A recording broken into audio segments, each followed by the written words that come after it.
They didn't reject you because you were wrong. They rejected you because you didn't fit their broken mold, and what they couldn't understand, they chose to label as rebellious, too much, or not enough. But what if the very thing that made you different was the evidence that you were called? If you've always felt like the black sheep, misunderstood, excluded, or quietly pushed aside, even by your own family or church, then this isn't a curse. It's a hidden confirmation that you carry something heaven placed inside you that earth wasn't ready for.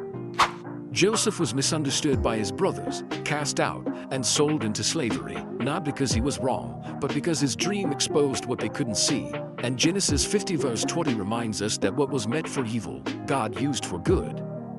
The enemy often attacks what he fears most, and one of his tactics is to isolate the chosen so they question their own worth, so they carry shame for a fire God himself lit.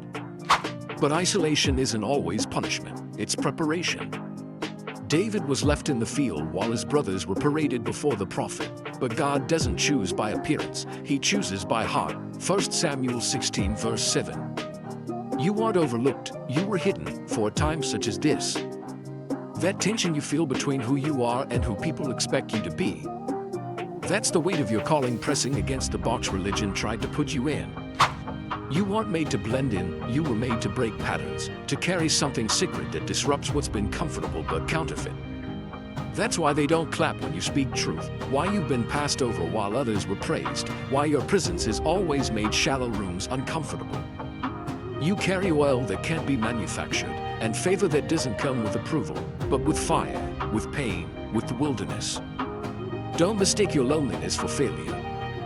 Elijah hid in a cave after calling down fire from heaven, thinking he was alone, only to find out God had preserved thousands just like him.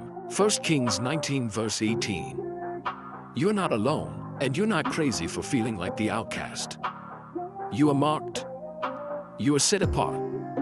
That ache you feel is your spirit refusing to settle for surface when you were born to go deep. Stop trying to earn a seat at tables God never asked you to sit at. You weren't made to fit in, you were born to stand out. And yes, it's painful, but it's prophetic. The black sheep aren't black because they're dirty, they're black because they've been through the fire, and what didn't burn them refined them. What you carry isn't meant to be understood by everyone. It's meant to shift atmospheres, break chains, and prepare the way for something greater. So stop apologizing for your fire. Stop shrinking to make others comfortable. Stop questioning why they left. Maybe their absence is the space God needed to work in you, without distraction. Romans 8 verse 28 still applies. Even the rejection, the betrayal, the silence, it's all working together for your good. If you've been wrestling with why you don't fit, this is your reminder. You weren't created to fit, you were created to lead.